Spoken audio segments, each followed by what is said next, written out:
Kung bago ka pa lang sa aking YouTube channel, please subscribe at i-hit ang notification bell para updated ka sa aking bagong videos. So magandang hapon sa inyong lahat mga ka-Presko. Welcome back dito pa rin sa Presko Balita. At ngayon pong alas 5 po ng hapon ay patuloy pa tayong magbibigay ng updates dito lang sa inyong bagong tambayan, diba, sa Presko Balita. Well anyways, ako naman si Kenneth. Ako pa rin na magbibigay sa inyo ng Preskong Balita.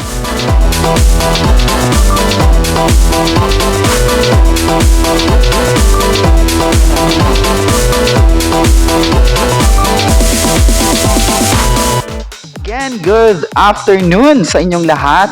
Okay, kumusta na naman ang ating mga viewers ngayon na nakatutok dito sa Presko Balita? Kumusta po kayong lahat? Okay.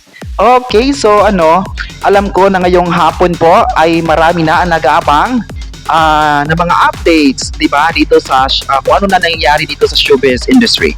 Okay, at ngayon pong hapon ay ibibigay natin yung una nating kwento. Okay, ayon sa chika, Bong Navarro at Jong Hilario, mga bagong host ng Your Face Sounds Familiar Philippines. Wow, anong masabi niya dito mga ka-Presko?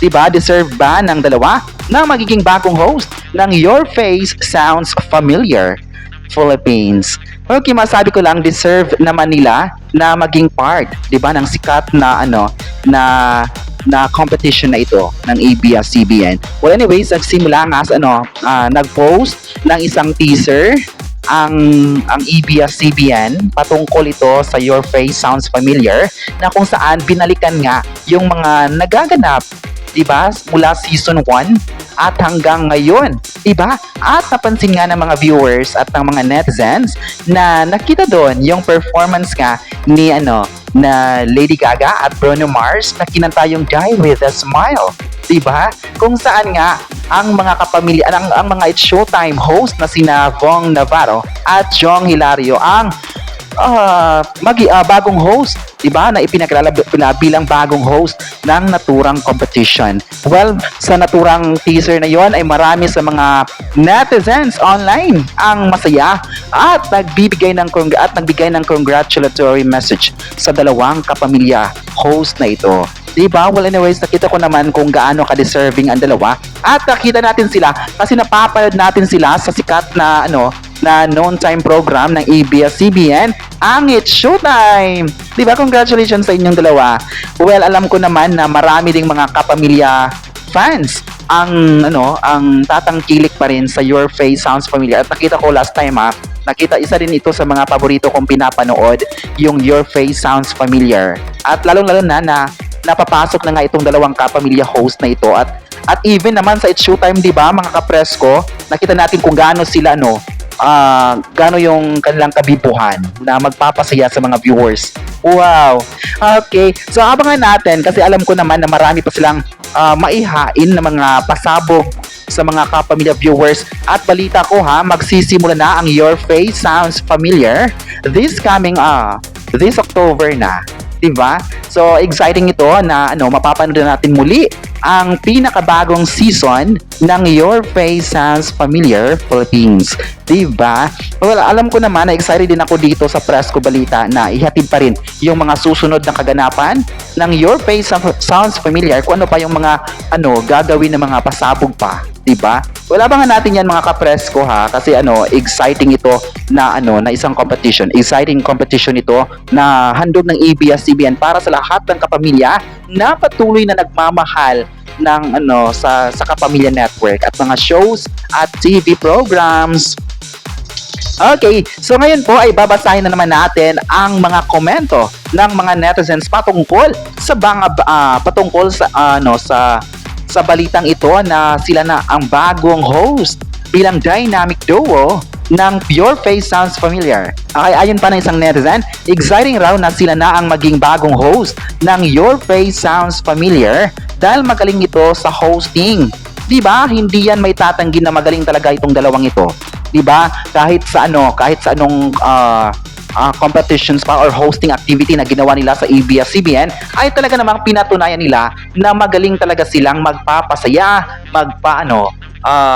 yung mapapabilib ka talaga, 'di ba, mga kapresko? Yung mapapabilib ka sa kanilang dalang kabibuhan sa isang show. Kaya pinili sila, 'di ba? Well, yung mga dating host naman ay magaling din sila, 'di ba? Nakita din natin na deserving din nila na tatangkilikin, deserving din nila na mas mabibigyan pa ng mga opportunities, 'di ba?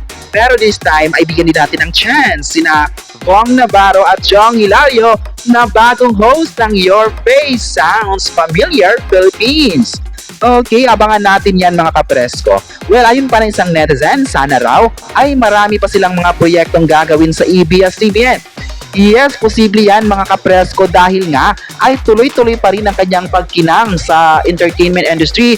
Diba, yung mga bagong proyekto, especially si Bong Navarro, diba, naging part din siya ng Incognito. Diba, naging part din siya ng Incognito na isang pinakamalaking series din ng ABS-CBN na kinunan nga ito sa sa Marawi. Diba? So alam ko na marami pa talagang maihain ng mga pasabog itong dalawang ito kasi alam ko naman personally, masabi ko na magaling talaga itong sina Bong Navarro at Jong Hilario na talaga naman yung mga viewers ay may excite na, 'di ba, sa panibagong season ng Your Face Sounds Familiar. Okay, ayon pa ng isang netizen, sana hindi sila mawawala sa It's Showtime para marami pang makapanood sa kanilang kabibuhan.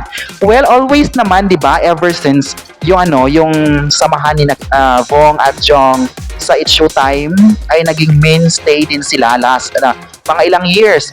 Ang It's Showtime na ngayon ay 17 years at patuloy pa rin silang andyan para magpapakita ng inspirasyon, ng saya sa mga viewers at patuloy na mas mamahalin pa ng mga madlang kapamilya at madlang kapuso. Okay, abangan natin yan kasi iba yung maihatid na saya ng dalawang ito sa panibagong season. Alam ko naman na exciting rin kayo mga kapresko sa kanilang mga proyekto na gagawin dito sa ABS-CBN. Diba? Nakita ko naman na marami mga deserving na mga host din na dapat maging part ng ganitong competition. Well, masabi ko na isa sila sa mga deserving na mga host dahil nakita naman talaga ng mga fans, mga kapresko, doon pa lang sa It's Showtime ay pinagkakatiwalaan na itong dalawa. Maliban sa mga magagaling na host din sa It's Showtime kasi puro naman sila magagaling. Pero ito yung dalawa ay nabigyan sila ng spot, 'di ba? Na na mas tatangkilikin para mas maibigay pa nila ang kanilang husay at galing dito nga sa Your Face Sounds Familiar. At alam ko na marami na sa inyo mga kapresko ang nag-abang sa panibagong panibagong competition na handog nga ito ng ABS-CBN para sa mga kapamilya viewers.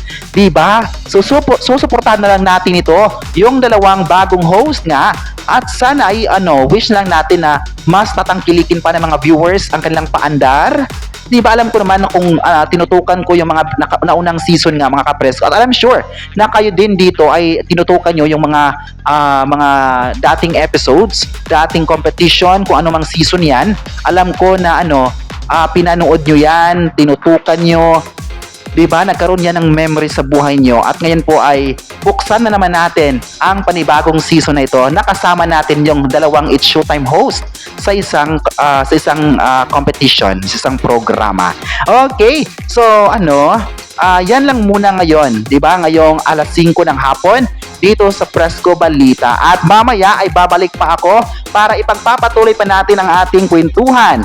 Okay, kayo mga kapresko, ano ang masabi nyo na mga bagong host nga sina Bong Navarro at Jong Hilario sa Your Face Sounds Familiar?